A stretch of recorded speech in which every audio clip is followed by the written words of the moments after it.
Hello प्यारे बच्चों, सुप्रभात। तो आज मैं कक्षा 7 को हिंदी में पाठ 7 का अभ्यास कार्य शब्दार्थ और प्रश्न उत्तर कराऊंगा।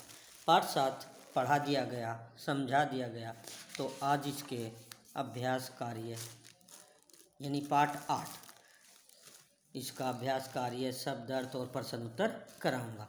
पाठ 8 का नाम है आपका स्वास्थ्य ही जीवन है। तो इसके पहले सबसे पहले चलते हैं शब्दार्थ। परिणाम, परिणाम माने होता है नतीजा। मन महसूस कर, मन मारकर, अनिच्छा से, उल्लास, प्रसन्नता। गाढ़ी नींद, गहरी नींद। नियमित माने होता है नियम पूर्वक या नियम से। यथासंभव, यथासंभव का अर्थ है जितना संभव हो सके। खोमचे वाले, खोमचे वाले का अर्थ है फेरी लगाकर सौदा बेचने वाले। पोषक, पोषक का अर्थ है पुष्टि कारक, शरीर के विकास के लिए आवश्यक पौष्टिक तत्व। व्यायाम, व्यायाम का अर्थ है कसरत, व्यायाम का अर्थ है कसरत। विपत्ति, विपत्ति का अर्थ है मुसीबत, विपत्ति का अर्थ है मुसीबत। तो प्यारे बच्चों, ये शब्द अर्थ थे, आप अपनी बुक से इनको लिखेंगे। और नीचे है लोकोक्ति।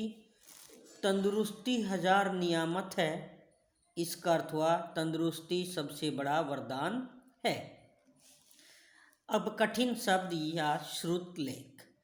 मक्खियाँ, मन महसूस कर, अस्वस्थ, तंदुरुस्ती, महत्वपूर्ण, खोमचे वाले, मांसपेशियाँ, दंड बैठक, सर्वांगासन, सर्वांगासन और प्रसन्नचित्त।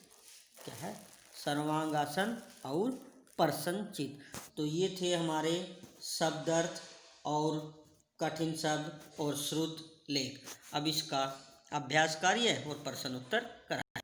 अभ्यास का अभ्यास कार्य व्याकरण बोध। कै, प्रश्न नंबर 1 कै, निम्नलिखित शब्दों का संधि विच्छेद कीजिए। विद्यालय, विद्या जमाल्य, बाल्यावस्था, बाल्या जमा अवस्था। शाकाहारी, शाक जमा हारी, अत्यधिक, अति जमा अधिक, सर्वांगासन, सर्वांग जमा आसन, स्वच्छ, सु जमा अच, स्वच्छ। विद्यार्थी, विद्या जमा अर्थी, विद्यार्थी, विद्या जमा अर्थी, सदैव, सद जमा एव। एक बार फिर सुना। विद्यालय, विद्या जमा आलय, बाल्यावस्था, बाल्य जमा अवस्था, शाकाहारी, शाक जमा हारी, अत्यधिक, अति जमा अधिक, सर्वांगासन, सर्वांग जमा आसन, स्वच्छ, सु जमा अच। विद्यार्थी, विद्या जमा अर्थी, सदैव, सद जमा एव। ये थे हमारे संधि विच्छेद। इसके बाद है मूल शब्द से प्रत्यय को अलग करके लिखिए। मूल शब्द से प्रत्यय को अलग करके लिखिए। जैसे खोमचे वाले, खोमचे जमा वाले। पहले तो प्रत्यय समझे क्या होते हैं। प्रत्यय वे शब्दांश जो किसी शब्द के पीछे लगकर उसके अर्थ में परिवर्तन कर देते हैं, उन्हें प्रत्यय कहते हैं। खोमचे वाले, तो खोमचे हैं मूल शब्द और वाले हैं प्रत्यय, खोमचे वाले। तंदुरुस्ती, तंदु है मूल शब्द और रुस्ती है प्रत्यय। महत्वपूर्ण, महत्व मूल शब्द है और पूर्ण है प्रत्यय। रोशनदान, रोशन मूल शब्द है और दान है प्रत्यय। शुद्धता, शुद्ध मूल शब्द है और ता है प्रत्यय। समझदार, समझ मूल शब्द है और दार है प्रत्यय। पनिहार, पनी मूल शब्द है और हार प्रत्यय है। उपयोगी, उप मूल शब्द है और योगी प्रत्यय है। नेक्स्ट चलते हैं। अब नेक्स्ट आता है ग। मूल शब्द से उपसर्ग अलग करके लिखिए। अभी प्रत्यय था, अब है उपसर्ग। उप माने ऊपर या पहले, सर्ग माने भाग। वे शब्दांश जो किसी शब्द के पहले लगकर उसके अर्थ में परिवर्तन कर देते हैं उन्हें उपसर्ग कहते हैं। जैसे संभावना, सम जमा भावना, सम है उपसर्ग और भावना है मूल शब्द। प्रतिदिन, प्रति है उपसर्ग और दिन है मूल शब्द। यथा संभव, यथा उपसर्ग और संभव मूल शब्द। व्यायाम, व्यय उपसर्ग और आयाम मूल शब्द व्यायाम। अस्पष्ट, अ उपसर्ग और स्पष्ट मूल शब्द। ला इलाज, ला उपसर्ग इलाज मूल शब्द। दरअसल, दर उपसर्ग और असल मूल शब्द। दुर्दशा, दुर मूल शब्द है और दशा दुर उपसर्ग है और दशा मूल शब्द है। तो ये थे हमारे पहले प्रत्यय हुए, अब उपसर्ग हुए। आप इन्हें व्याकरण की बुक में भी पढ़ेंगे, वहाँ पर भी हैं, वहाँ से भी समझाए जाएंगे और आप यहाँ भी इनको समझकर लिखें। अब आता है लोकोक्तियाँ। क्या है लोकोक्ति? लोक जीवन के अनुभव से, लोक जीवन के अनुभव से जन्म लेने वाली लोकोक्तियाँ वास्तव में वाक्यांश न होकर, वाक्य के अंश या भाग न होकर पूर्ण वाक्य होती हैं। यानी लोकोक्तियाँ जो होती हैं वे पूर्ण वाक्य होती हैं। लोकोक्तियों में वाक्य के अनुसार कोई परिवर्तन नहीं होता। इनके प्रयोग से पूर्व अक्सर इस तरह के वाक्य प्रयुक्त किए जाते हैं: किसी ने ठीक ही कहा है, या यह तो वही बात हुई कि आदि। ये थे उदाहरण। किसी ने ठीक ही कहा है, या यह तो वही बात हुई कि आदि।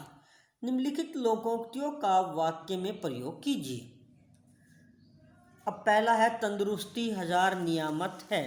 ये आपकी व्याकरण बुक में भी हैं सारे, तो वहाँ से भी आप पढ़ लेंगे।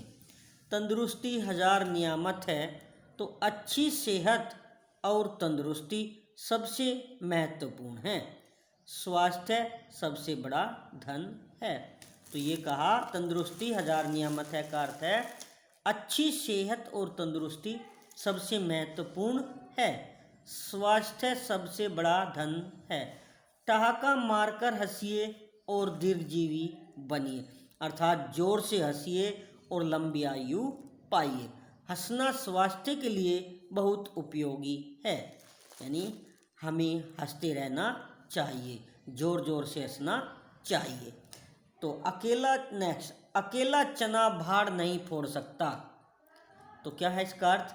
अकेला व्यक्ति कुछ नहीं कर सकता, अर्थात सभी को मिलकर कार्य करना चाहिए, क्योंकि अकेला व्यक्ति कुछ नहीं कर सकता। न रहेगा बांस न बजेगी बांसुरी, न रहेगा बांस और न बजेगी बांसुरी। झगड़े के कारण को ही नष्ट कर देना, न तो झगड़ा होगा और न ही उसका कारण बनेगा, न तो कारण होगा और न ही झगड़ा बनेगा। इसलिए कहा न रहेगा बांस न बजेगी बांसुरी। बंदर क्या जाने अदरक का स्वाद, मूर्ख गुण की कदर करना नहीं जानते, अर्थात हम अगर मूर्ख लोगों को अच्छी बातें बताएं तो वे उसकी कदर करना नहीं जानते, उसकी अहमियत को नहीं पहचानते। तो इसलिए कहा बंदर क्या जाने अदरक का स्वाद। अब नीचे दिए गए हैं रै के विभिन्न रूप। ए सहित रै अन्य व्यंजनों की तरह संपूर्ण व्यंजन होता है। ए सहित रै अन्य व्यंजनों की तरह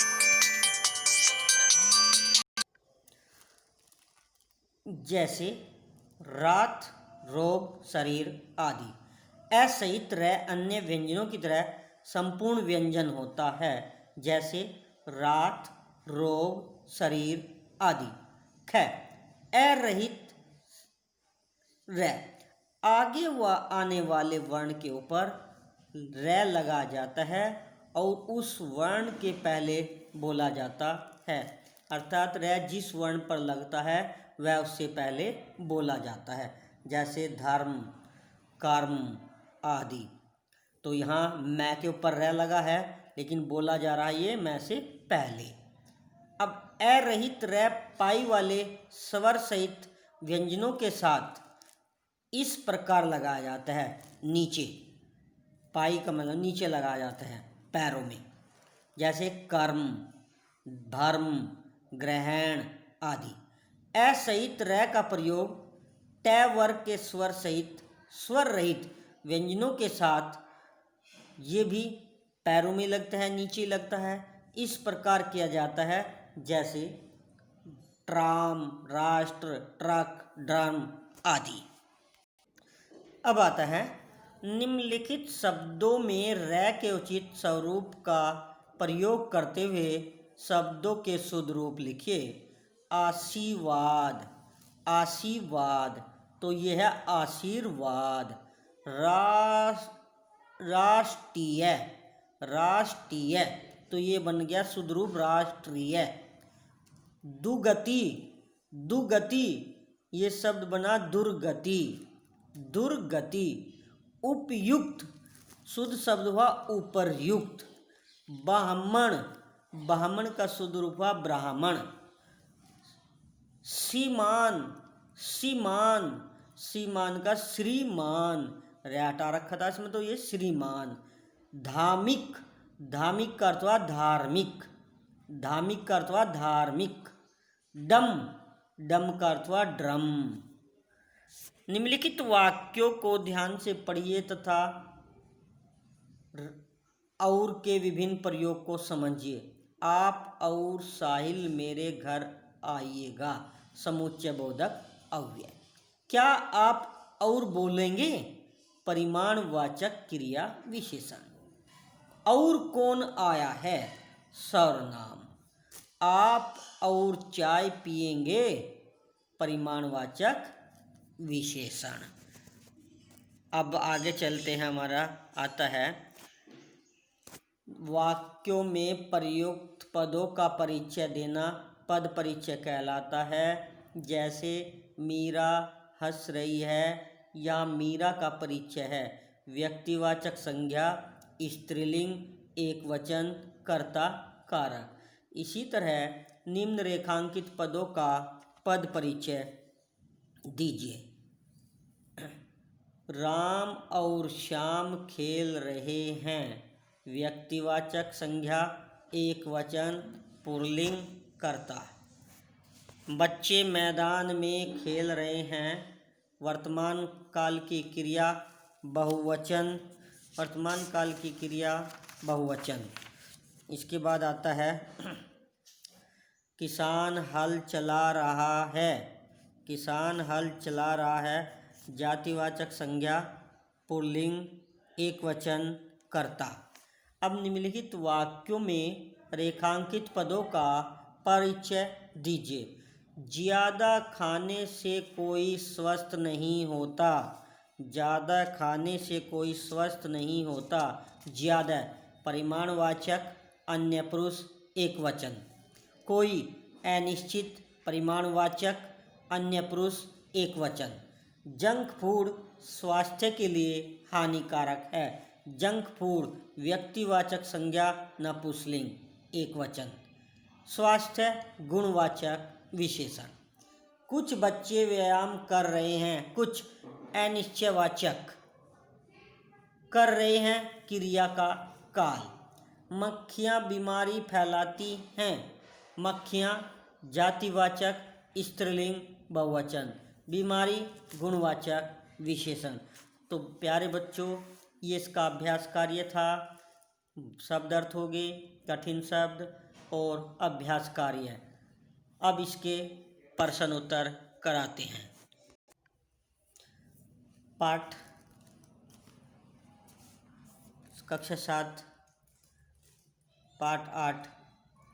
अब इसके प्रश्न उत्तर। सबसे पहला आता है मौखिक पर्सन, मौखिक पर्सन।